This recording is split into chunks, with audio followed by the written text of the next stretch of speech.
Valentine's Eve in Seoul wasn't a celebration, it was a sentence. Park Jin-Wook stood motionless in his Gangnam penthouse, the skyline of the city blurring into neon streaks behind the rain-pelted glass. The room was a graveyard of red, thousands of roses imported from the coast, left in their crates, their scent thick and cloying.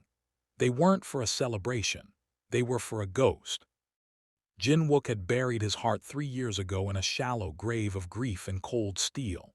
He lived in the silence of his own making. Then the glass shifted. In the dark reflection of the window, he saw a miracle. The same defiant tilt of the head, the same crown of hair that used to slip through his fingers, the same eyes that had been closed forever. His pulse, dead for 3 years, thundered once. He didn't scream. He didn't move. He simply leaned into the shadows of his men and whispered, "Bring her to me." Before we begin, please hit that like button and comment with your city so I can see how far this story travels. Now, let's dive in. Valentine's Eve smelled like expensive gin and desperation. Talia Lawson adjusted the heavy lens of her camera, the off-shoulder strap of her red silk dress digging into her skin. She wasn't here for the champagne or the elite company. She was here because the landlord didn't accept artistic potential as currency. The gala was a sea of false smiles and crystal chandeliers that hung like jagged ice from the ceiling. Talia kept her head down, focusing on her shutter speed. That was how you survived a room full of predators. You became invisible. Then the room changed. It didn't get louder, it went cold. The laughter stopped mid-breath. The musicians faltered. Security teams in sharp black suits snapped to attention with the precision of a firing squad. Talia felt the weight of a gaze before she saw the man.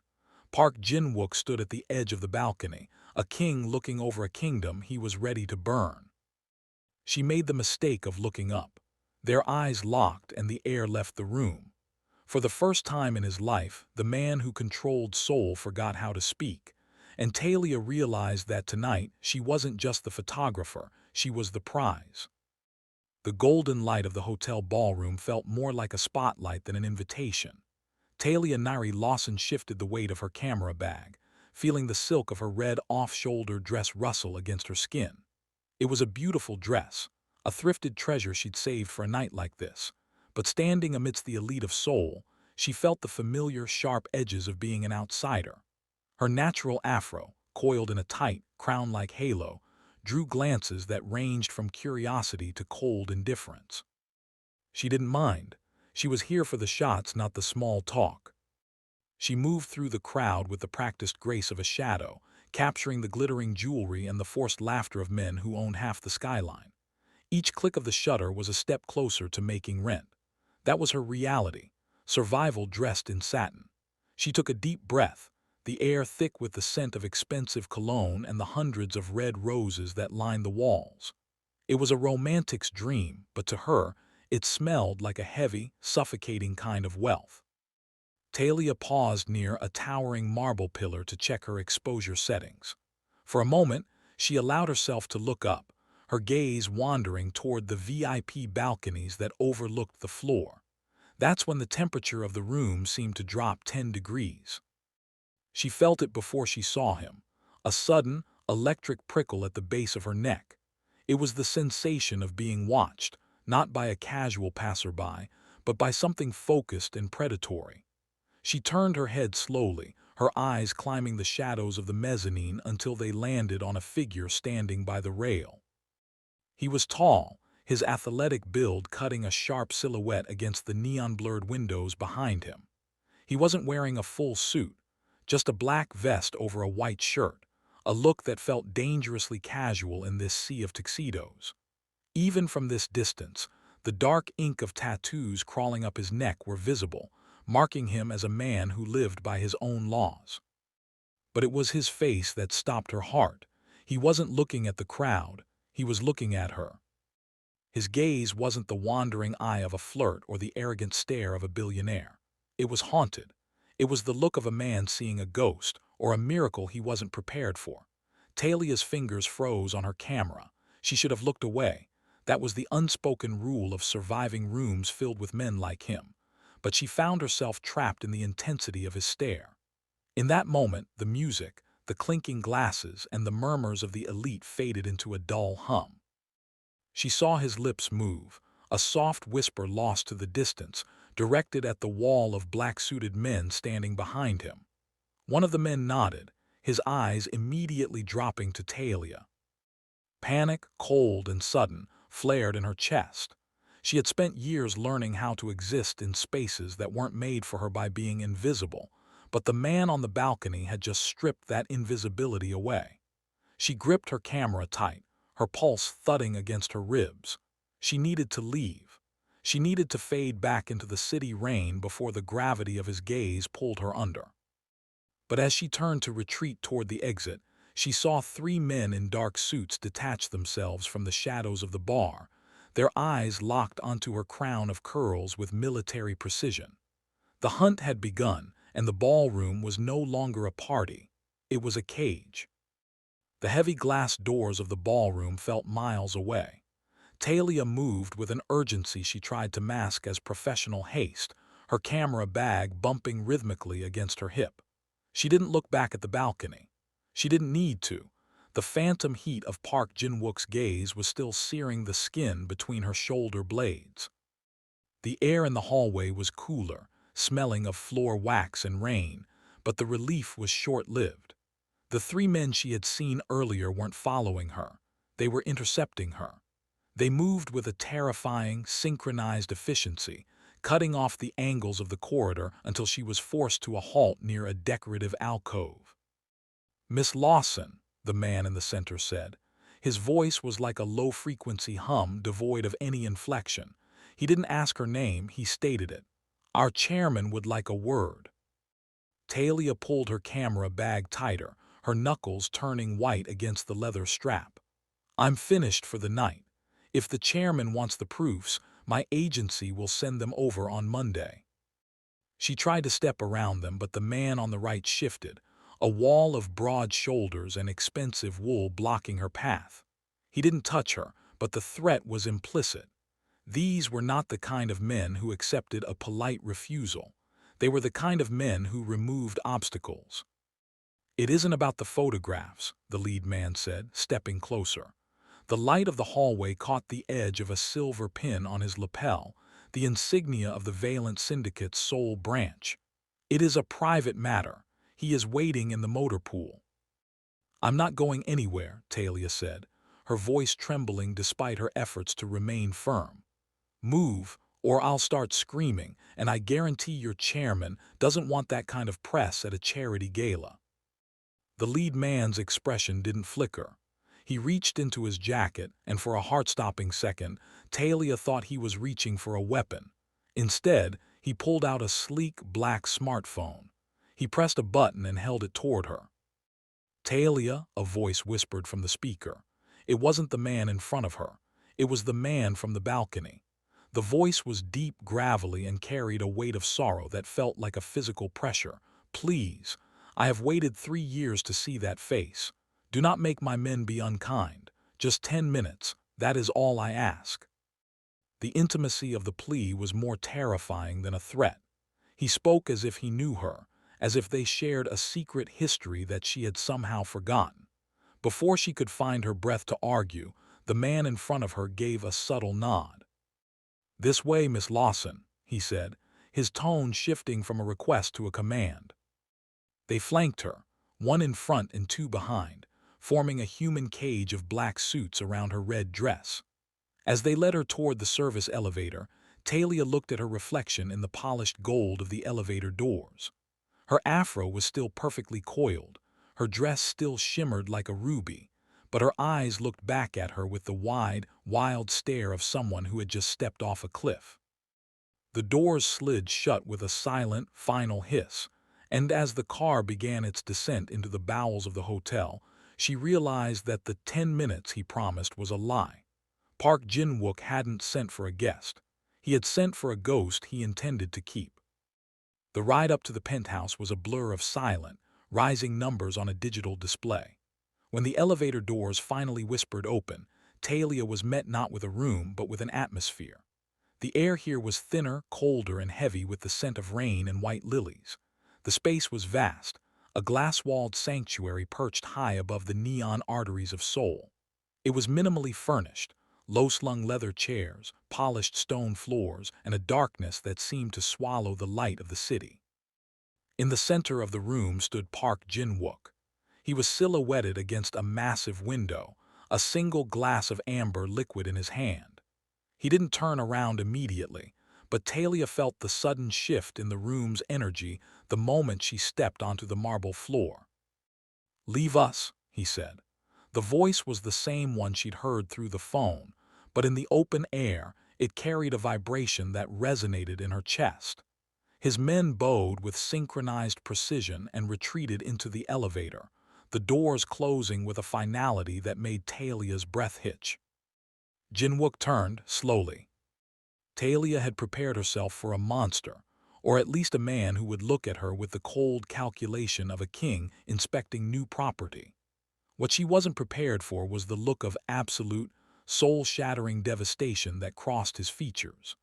The glass in his hand tilted precariously as his eyes raked over her, from the crown of her afro to the shimmering red satin of her dress. He didn't speak.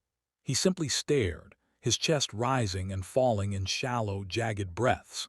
He walked toward her, his movements fluid and predatory, yet there was a tremor in his hands that betrayed a profound shock. As he stepped into the soft glow of a nearby floor lamp, the tattoos on his neck seemed to writhe like living shadows. Talia took a step back, her heel clicking sharply against the stone. "Who are you?" she whispered, her voice cracking. "And why do you look at me like you've seen a ghost?" Jin-Wook stopped only a few feet away. He was taller than he'd appeared from the balcony, a mountain of controlled violence and suppressed grief. He reached out a hand, his fingers hovering inches from her face, as if he were trying to touch the air she breathed. "Her name was Hana," he said, his voice a low, broken rasp. "She had your stillness, your dignity, and when she turned to look at the rain, she moved exactly as you do." He finally let his hand drop, his gaze locking onto hers with a possessiveness that made her skin crawl even as it ignited a strange, terrifying heat. "I spent 3 years convinced the world had gone gray because she was no longer in it. I spent tonight preparing to say goodbye to her memory. And then I saw you." "I am not her," Talia said, her voice growing stronger with a surge of indignation. "I don't know who you lost, but I am Talia Lawson. I am a photographer. I am a person, not a memory you can just summon because you're lonely." Jin-Wook stepped even closer, bridging the final gap until she could smell the whiskey and the cold rain on his skin. He looked down at her, his dark eyes searching hers for a spark of recognition that didn't exist. "You are a miracle," he whispered, the intensity of his obsession settling over her like a heavy velvet shroud. "And in this city, miracles are kept, they are protected, they are owned." The word owned hung in the frigid air of the penthouse like a physical weight. Talia felt a shiver of pure, cold adrenaline. She didn't look away from Jin-Wook. Instead, she tilted her chin up, her afro framing a face that was now set in a mask of defiance. "I am not a piece of art you can hang in your gallery, Mr. Park. You can't own a person."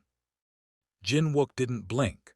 The grief that had softened his features moments ago was being systematically replaced by the cold, calculating steel of the man who ruled the Seoul underworld. He walked to a desk made of dark, obsidian-like wood and picked up a slender file. He didn't look at it. He knew exactly what was inside. "Talia Nairi Lawson," he said, the syllables of her name sounding strange and heavy in his accent. 3 months behind on rent, a student loan debt that is currently in collections, and a dream of a photography studio in the arts district that is currently nothing more than a folder of saved bookmarks on a laptop you can barely afford to keep charged. Talia felt a hot flush of shame. It was one thing to be poor. It was another to have your poverty read back to you like a list of sins by a man who wore a watch worth more than her childhood home. "You've been busy," she snapped. "I am a businessman," Jin-Wook replied, his voice regaining its rhythmic, commanding edge. He set the file down and leaned against the desk, crossing his tattooed arms. "And I am making you an offer. I do not want your body, Talia. I do not want your soul. I want your presence." He gestured to the vast, empty penthouse. "This city sees me as a man who has lost his edge because I spend my nights mourning a ghost. My rivals smell blood. I need the world to see that Park Jin-Wook has found something worth protecting again. I need them to see that face at my side." Talia narrowed her eyes. "You want me to be a decoy, a prop?" "I want you to be a queen," he corrected, his gaze dropping to the red silk of her dress. "In exchange, your debts vanish tonight. Your studio will be leased, fully equipped and funded for 5 years. You will never have to take a job at a gala for rent money again. You will have the life your talent deserves." The silence that followed was thick with the sound of the rain lashing against the glass. It was the devil's bargain, wrapped in the promise of freedom. Talia looked at the man before her, haunted, dangerous, and impossibly powerful. He was offering her everything she had ever worked for, but the price was her invisibility. She would be stepping out of the shadows and directly into the crosshairs of his world. "And if I say no?" she asked. Jin-Wook stood up straight, the shadows of the room seeming to lengthen behind him. "Then my men will drive you home. You will struggle. You will eventually lose that camera, and I will continue to watch you from the darkness, wondering why a miracle chose to wither when it could have bloomed." He reached out not to touch her but to slide a gold-plated pen across the desk toward her. "The contract is simple, Talia. Stay by my side until the city believes the lie. After that, you are free. Do we have an agreement?" Talia looked at the pen, then at the man who looked at her like she was the only light left in a dark world. She reached out, her fingers trembling only slightly as she gripped the cold metal. "10 minutes was a lie," she whispered. "In my world," Jin-Wook replied, his voice dropping to a possessive growl, "forever starts with a single second." The golden pen felt like a branding iron against Talia's fingers as she finalized the signature that tethered her life to Park Jin-Wook. The ink had barely dried before the reality of her new life began to settle in, thick and suffocating like the scent of the lilies filling the room. Jin-Wook didn't move. He stayed anchored to the edge of the obsidian desk, his eyes tracing the line of her jaw with a hunger that made her skin prickle. "Hana would have signed it with more hesitation," he murmured, his voice a low vibration that seemed to come from the shadows themselves. "She was always more fragile, more like the glass." Talia froze. The name hit her like a physical blow. She set the pen down with a sharp click that echoed off the marble walls. "My name is Talia," she said, her voice steady despite the hammer of her heart, "and I am not made of glass." Jin-Wook didn't seem to hear her. He stood and walked toward her, his movements slow and deliberate, the predatory grace of a man who had forgotten how to exist without a target. He reached out, his hand trembling slightly as he brushed a stray coil of her afro. His touch was cold, yet it burned. "The way you hold your head," he whispered, his dark eyes clouded with a grief so deep it looked like madness. "It's as if she never left, as if the rain finally brought her back to me." Talia stepped back, batting his hand away. The pity she had felt for his mourning curdled into a sharp, bitter indignation. "Stop it," she snapped. "Look at me. Really look at me, Jin-Wook. I am a black woman from a different world. I am a photographer. I have a life, a history, and a name that isn't hers. I am not a canvas for you to paint your dead girlfriend on." The atmosphere in the penthouse shifted instantly. The vulnerability in Jin-Wook's gaze vanished, replaced by a terrifying, icy stillness. The tattooed dragon on his neck seemed to flex as his jaw tightened. He stepped into her personal space, his height looming over her like a thundercloud. "You signed the contract," he said, his voice dropping to a dangerous, possessive growl. "You accepted the debt. In the eyes of this city and in this house, you are whatever I need you to be." "Then you bought the wrong woman," Talia shot back, her afro framing her face like a crown of defiance. She refused to shrink beneath his shadow. You can pay my rent and buy my lenses, but you don't get to overwrite my soul. If you want a ghost, go to the cemetery. If you want me at your side, you will use my name." For a long moment, the only sound was the rhythmic lashing of the rain against the glass.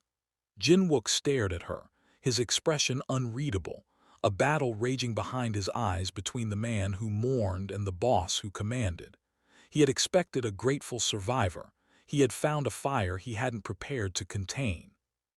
"Hana never raised her voice," he said quietly, a strange, dark fascination flickering in his eyes. "Then get used to the noise," Talia replied, turning her back on him to look out at the city she had just sold her freedom to. "Because I'm going to be the loudest mistake you've ever made." The silence of the penthouse was shattered not by words, but by the sudden, rhythmic vibration of a phone on the obsidian desk. Jin-Wook didn't look away from Talia immediately. He lingered on her defiance, a ghost of a frown pulling at his scarred features. When he finally answered, his voice shifted into a dialect of Korean that sounded like serrated steel. The transition was instantaneous. The mourning lover vanished, replaced by the apex predator. "Stay here," he commanded, not looking back as he grabbed a heavy wool overcoat. "I'm not a dog you can tell to stay," Talia countered, her heart hammering against her ribs. If she was going to be trapped in this world, she refused to be blind to it. Before he could object, she grabbed her camera bag and followed him into the private elevator. The car descended into the bowels of the city, surfacing in a restricted loading dock in Incheon. The air here didn't smell like lilies or expensive whiskey. It smelled of salt, diesel, and wet concrete. Rain lashed against the black sedans waiting for them, and for the first time, Talia saw the true scale of the shadow Jin-Wook cast over Seoul. Dozens of men in identical black suits stood in the downpour, their heads bowed in synchronized reverence as Jin-Wook stepped out. He didn't lead her to a ballroom. He led her to a rusted warehouse where the light of the moon was filtered through grime-streaked skylights. Inside, a man was tied to a chair, his face a map of bruises. The atmosphere was thick with a cold, clinical violence. Talia's breath hitched, her fingers instinctively clutching the strap of her camera. She had seen poverty and struggle, but she had never seen the raw, unadulterated power of a man who decided who lived and who died. Jin-Wook didn't shout. He walked up to the man with a terrifying calmness, pulling a pair of leather gloves tight over his knuckles.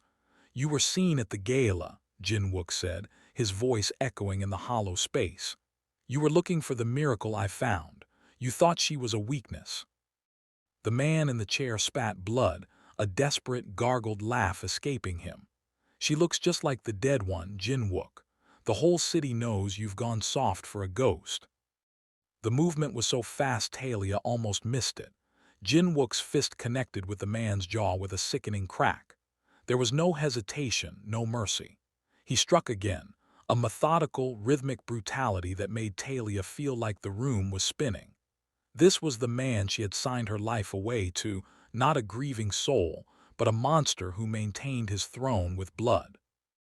Jin-Wook stopped, his chest barely heaving, and turned to look at Talia. He stood over the broken man, the light catching the blood on his gloves. He looked at her not with the eyes of a lover, but with the eyes of a warning. "This is the heart of Seoul," he said, his voice dropping to that possessive, gravelly tone. "It is cold, it is violent, and now that you wear my mark, they will come for you to get to me." Talia looked at the man on the floor, then at the blood on Jin-Wook's hands. The red of the gala dress now felt like a target rather than a garment. She raised her camera, the shutter clicking in the hollow warehouse.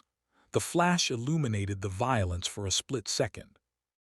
"Then you better make sure your mark is worth the price," she said, her voice trembling but her gaze unwavering. She had seen the monster now, and the terror was real, but so was the realization that in this cold heart of the city, she was the only thing that made him human.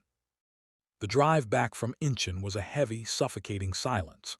The neon lights of Seoul smeared against the car windows like wet paint, but inside the leather-bound sanctuary of the SUV, the air was thick with the metallic tang of the warehouse. Jin-Wook sat in the shadows of the backseat, his gloved hands resting on his knees, his profile as rigid as a statue. It wasn't until they were back in the penthouse, the doors clicking shut against the world, that the tension finally broke. Jin-Wook shed his overcoat, his movements weary. He moved toward the sideboard to pour a drink, but his hands, usually so steady, fumbled with the crystal decanter. Talia watched him from the center of the room. She was still wearing the red silk dress, now stained at the hem with the grime of the docks, but she didn't feel like a victim anymore. She felt like an observer of a collapsing star. "You're hurt," she said softly. He didn't turn. "It's nothing. Blood that isn't mine." "Your hand," she insisted, stepping closer. He finally looked down. His right hand was trembling, the leather of his glove split across the knuckles. With a frustrated huff, he ripped the gloves off and tossed them onto the table. His skin was raw, split, and swelling. Talia didn't wait for an invitation. She walked to the kitchen, returned with a bowl of warm water and a clean cloth, and sat on the edge of the leather sofa. "Sit," she commanded. For a second the mafia boss flared in his eyes, the urge to refuse, to remain untouchable. But the weight of the night seemed to pull at his shoulders. He sank into the chair opposite her. Talia reached out and took his hand. His skin was burning hot against her cool touch, his palm large enough to swallow both of hers. Up close, the tattoos on his wrist were intricate, thorns and ink that disappeared beneath his cuff. As she began to dab at the bruised skin, Jin-Wook's breath hitched. He didn't pull away. Instead, his fingers instinctively curled around hers, not in a display of strength, but in a desperate, grounding grip. The tattooed grip that usually signaled a death sentence felt, in this moment, like a plea for anchor. "Hana used to hate the violence," he whispered, his voice cracking, the icy facade finally showing a hairline fracture. "She would cry if I came home like this. She wanted me to be a different man, a man who didn't exist." Talia looked up, her gaze steady.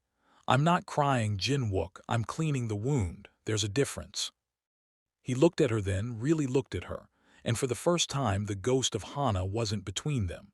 He saw the fire in Talia's eyes, the strength in her hands, and the crown of her afro backlit by the city lights. His thumb brushed over her knuckles, a slow, reverent movement. "You aren't made of glass," he admitted, his voice a ghost of a sound. "You're made of something much more dangerous." He leaned forward, his forehead almost touching hers, the scent of whiskey and lilies swirling between them. For one heartbeat, the predator was gone, leaving only a man who had been alone in the dark for too long. He didn't let go of her hand. He held it as if it were the only thing keeping him from drifting back into the gray. In the silence of the penthouse, the contract felt less like a cage and more like a bridge. And as Talia looked into his haunted eyes, she realized the monster was beginning to bleed. The transition from the sanctuary of the penthouse to the industrial grid of Incheon was jarring. Talia sat in the back of the armored sedan, her camera bag resting on her lap like a shield.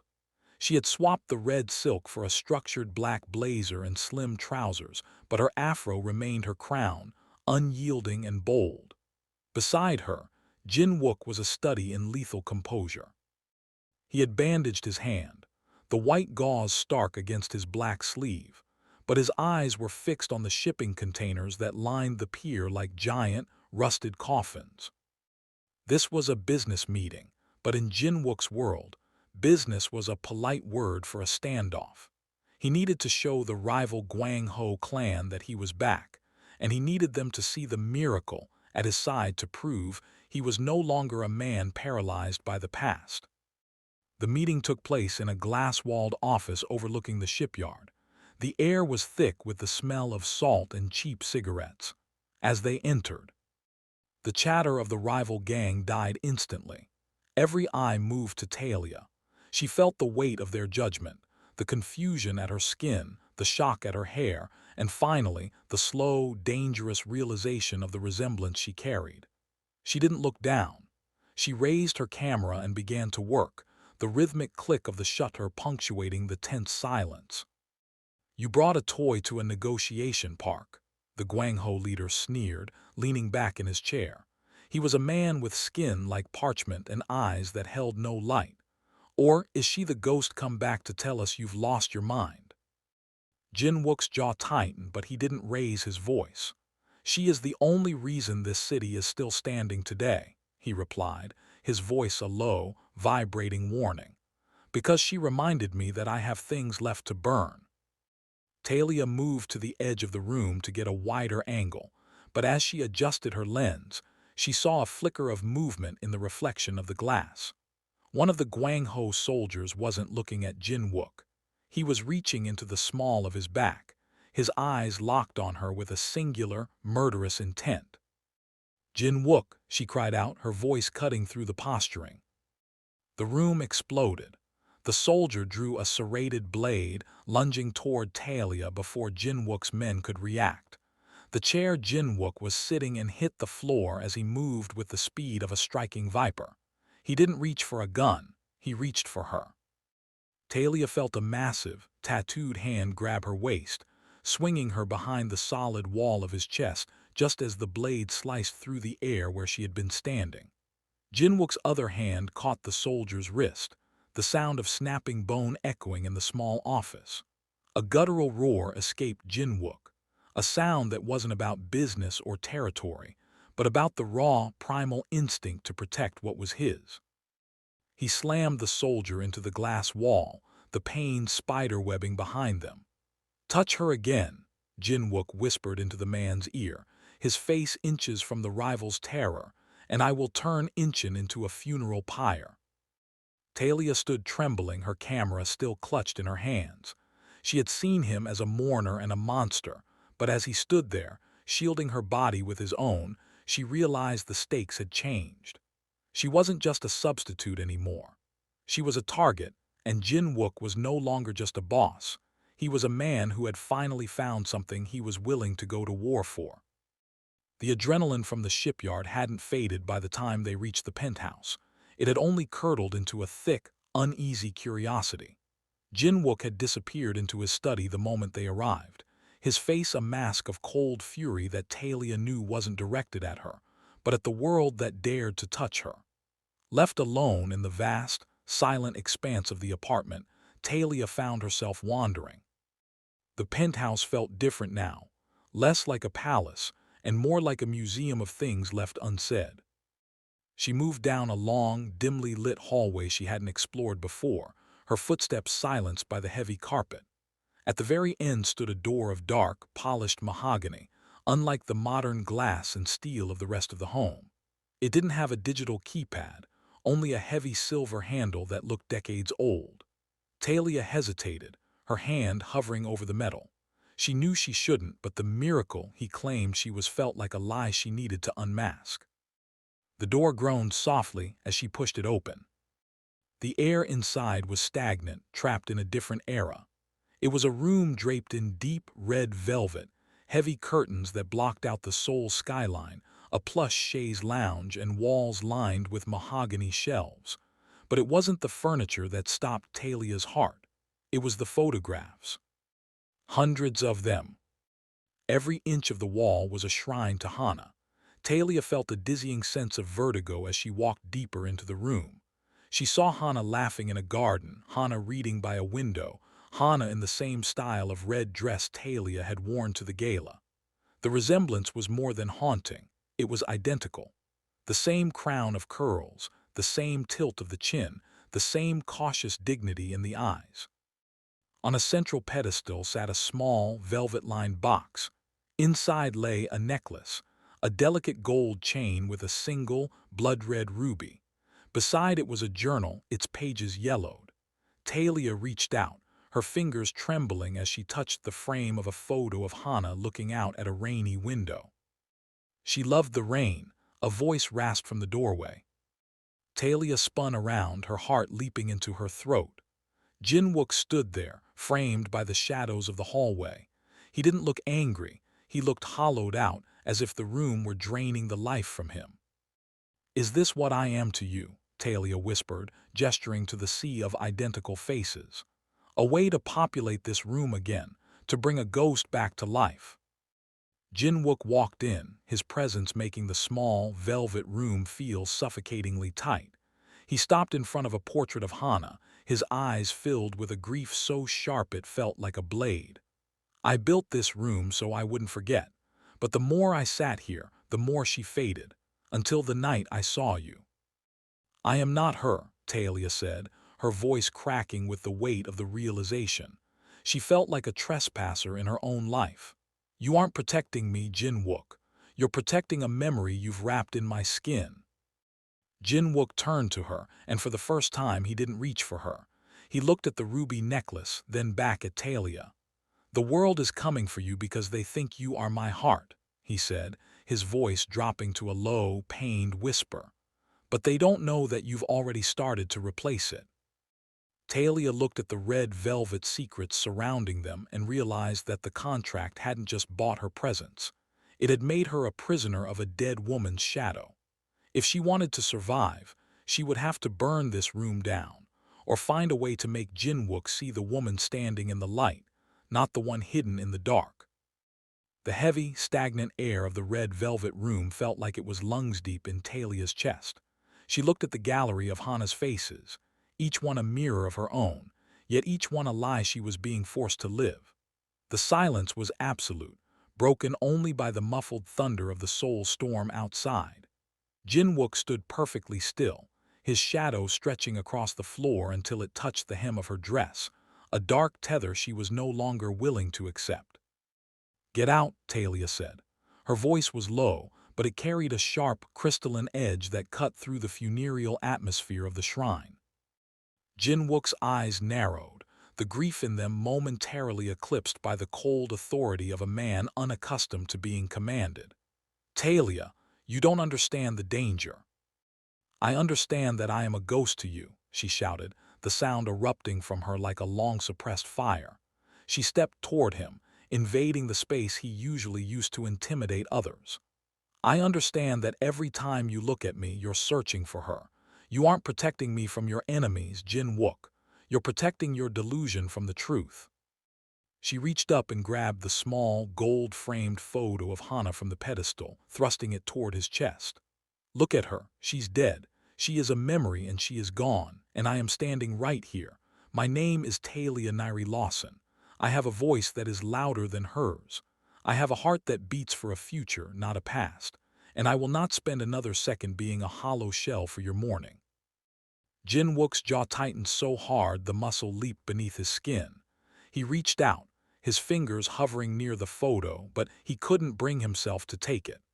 The miracle he had claimed to find was now a flame that was burning his hands. "The contract," he began, his voice a gravelly rasp. "Burn the contract," Talia snapped. She began to strip the blazer from her shoulders, tossing it onto the velvet chaise lounge. "If this is the price of my rent, I'll sleep on the street. If this is the cost of my studio, I'll burn the cameras. I would rather be broke and invisible than be a queen in a graveyard." She walked past him, heading for the door, her afro brushing against his shoulder. She didn't look back. "Either you see me, the woman who stood up to you in that warehouse, the woman who cleaned your wounds, the woman who is alive right now, or you let me go. I won't be your living doll, Jin-Wook, not for all the money in Seoul." She reached the mahogany door and gripped the handle, her knuckles white. She waited for him to stop her, for the cold grip of the mafia boss to pull her back into the shadows. Instead, there was only the sound of his ragged breathing. "Talia," he called out. It wasn't a command. It was a broken, desperate sound. She paused, but she didn't turn around. "If you call me by her name again," she whispered, "I am gone forever. Make your choice, Jin-Wook. Do you want a memory or do you want a partner?" The silence that followed was the longest of her life. She stepped out into the hallway, leaving the red velvet secrets behind, finally demanding the light of the sun, even if it meant facing the storm alone. The penthouse was no longer a sanctuary. It was a fortress under siege. The tension that had simmered between Talia and Jin-Wook in the red velvet room was violently interrupted by the shattering of glass. A high-velocity round punched through the reinforced window, narrowly missing Talia's crown of curls and burying itself in the mahogany door behind her. "Down!" Jin-Wook roared. The grief that had paralyzed him moments ago was gone, replaced by the instinct of a man who had spent his life dodging death. He lunged across the floor, his massive frame colliding with Talia as he tackled her behind the heavy obsidian desk. The air was suddenly filled with the rhythmic thud of suppressed gunfire and the scent of ozone and gunpowder. Outside, the night sky over Seoul was alive with the red and blue flicker of police sirens, but they were miles below the war erupting in the clouds. "It's the Gwang-ho," Jin-Wook hissed, his hand reaching for the concealed holster at the small of his back. He didn't look at the shattered window, he looked at Talia. Her face was pale, her breath coming in shallow gasps, but she hadn't screamed. She had grabbed her camera bag even as she hit the floor. "They're not here for the territory anymore. They're here to take what they think is my weakness." "I'm not your weakness," Talia whispered, her voice trembling but fierce. "I know," Jin-Wook replied, his gaze softening for a fraction of a second. "You're the only thing that makes me want to win." He tapped a sequence into the underside of the desk, and a hidden panel slid open, revealing a bank of monitors showing the elevator lobby. Dozens of armed men were breaching the floor. Jin-Wook keyed his radio. "Inbound at the north elevator. Burn everything. No survivors." The sounds of the penthouse being systematically dismantled, the porcelain vases shattering, the white lilies being shredded by lead, felt like the death of the old Jin-Wook. He stood up, using the desk as cover, and began to return fire with a clinical, terrifying precision. Each shot he took was a declaration of war, a blood-soaked promise that he would tear the city apart before he let them touch a single hair on her head. The battle spilled into the hallway. The red roses that had been intended for a ghost were now scattered across the marble, crushed under the boots of killers and stained a deeper, darker crimson. Jin-Wook moved like a shadow through the smoke, his tattooed hand gripping his weapon with a steady, lethal focus. He wasn't fighting for a memory anymore. He wasn't fighting for Hana. He was fighting for the woman in the red dress who had dared to tell him he was a monster. Talia watched from the shadows of the desk, her camera lens peeking over the edge. She captured the flash of muzzle flares, the grit of the debris, and the raw, unmasked face of a man going to war for her. It was a horrific, beautiful violence. As the last of the Gwang-ho hitmen fell in the hallway, Jin-Wook turned back to her. He was covered in dust and flecks of blood, his white shirt ruined. But as he reached out his hand to pull her up, he didn't look like a boss. He looked like a man who had finally found a reason to live in the present.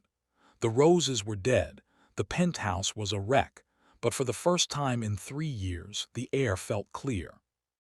The smoke from the firefight still hung in the air, but Jin-Wook didn't move toward the windows to survey the wreckage of his empire. Instead, he walked toward the mahogany door at the end of the hall, the entrance to the red velvet room. His steps were heavy, but they no longer carried the hesitation of a man entering a tomb. Talia followed him, her camera slung over her shoulder, watching as he pushed the door open. The room remained untouched by the bullets, a silent time capsule of a dead man's obsession. Jin-Wook stood in the center of the crimson chamber, surrounded by the hundreds of faces of the woman who wasn't Talia. He looked at the portrait of Hana, and for the first time his eyes didn't fill with the longing that had defined him for 3 years. He saw the stillness of the paper and the coldness of the frame, and he realized that by holding onto her ghost, he had been strangling his own life. He reached into the pocket of his ruined shirt and pulled out a silver lighter. "What are you doing?" Talia whispered, her voice a mix of awe and trepidation.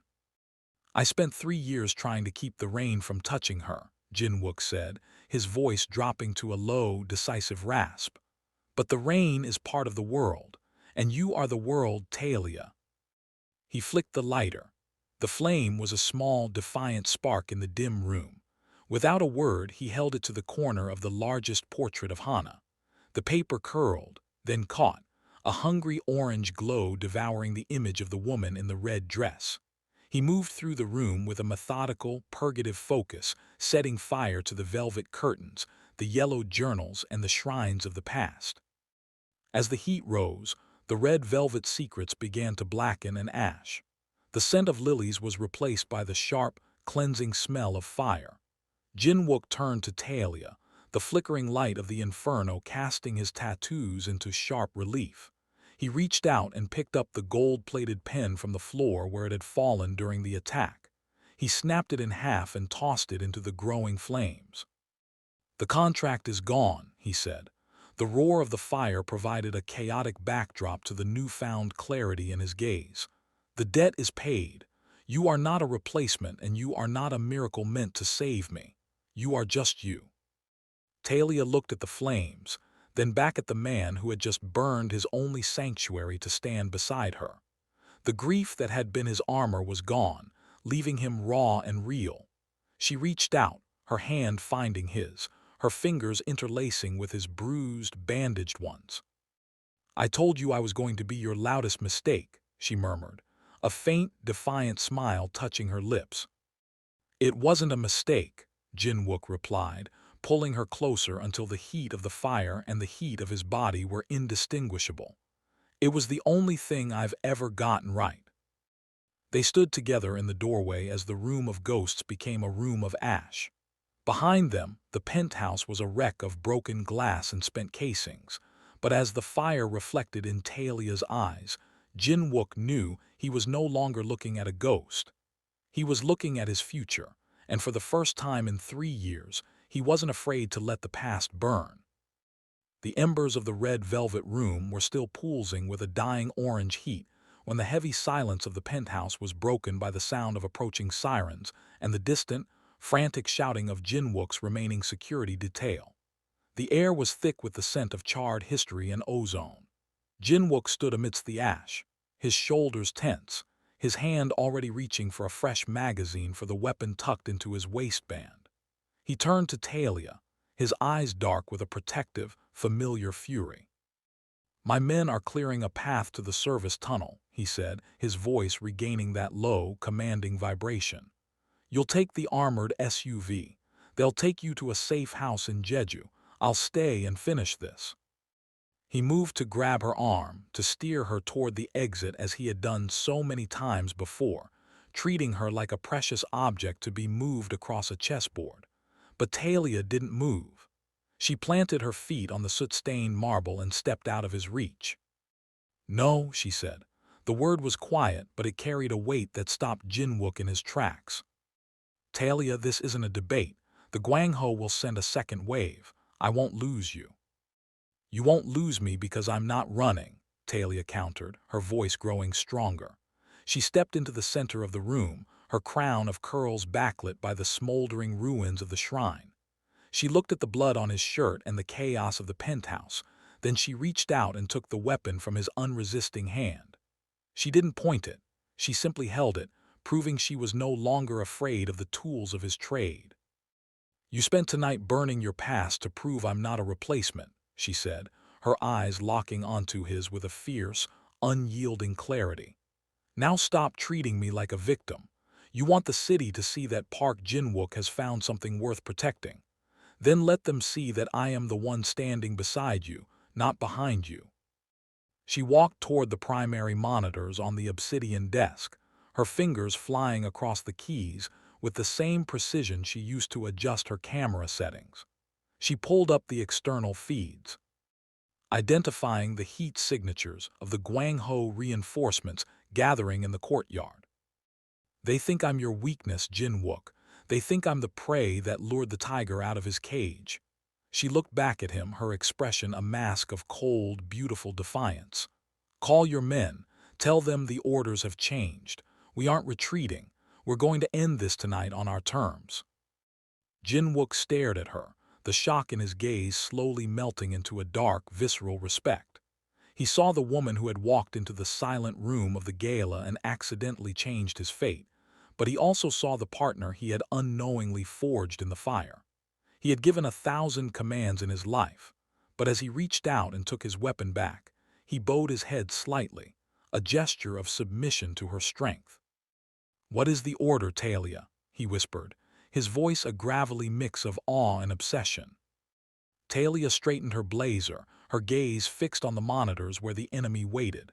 "The command is simple," she said, her voice echoing through the ruined penthouse with the authority of a queen who had finally claimed her throne. "Show them that the miracle doesn't just survive, it fights." The storm over Seoul didn't break, but the air inside the penthouse had finally cleared. The smell of smoke and spent brass lingered, a stark reminder of the night the Gwang-ho clan tried to reclaim a ghost and found a queen instead. Talia stood by the shattered remains of the floor-to-ceiling windows, her camera raised. She wasn't hiding now. She was documenting the aftermath, the shattered lilies, the cooling embers of the red velvet room, and the man standing at the center of it all. Jin-Wook approached her, his silhouette no longer a jagged edge of grief, but something grounded and solid. He stopped just outside the frame of her lens, waiting for her to finish. When she lowered the camera, she didn't see the vulnerable monster from the gala. She saw a partner. He looked at the wreckage of his home, then back at her, his dark eyes reflecting a peace he hadn't known in 3 years. "The city will be talking by morning," he said, his voice a low, rhythmic vibration. "They'll say I've burned my heritage for a woman they don't understand." "Let them talk," Talia replied, stepping into his space. She reached up, her fingers tracing the line of the dragon tattoo on his neck, no longer recoiling from the violence it represented. "They don't need to understand. They just need to know that the rules have changed." Jin-Wook took her hand, his bandaged knuckles resting against her palm. The devil's contract was a pile of ash in the other room, and the debt that had brought her here was dead. There were no more whispers of Hana, no more searches for a phantom stillness. He didn't see a miracle or a doppelganger. He saw Talia, the woman who had commanded his men, saved his life, and forced him to face the light.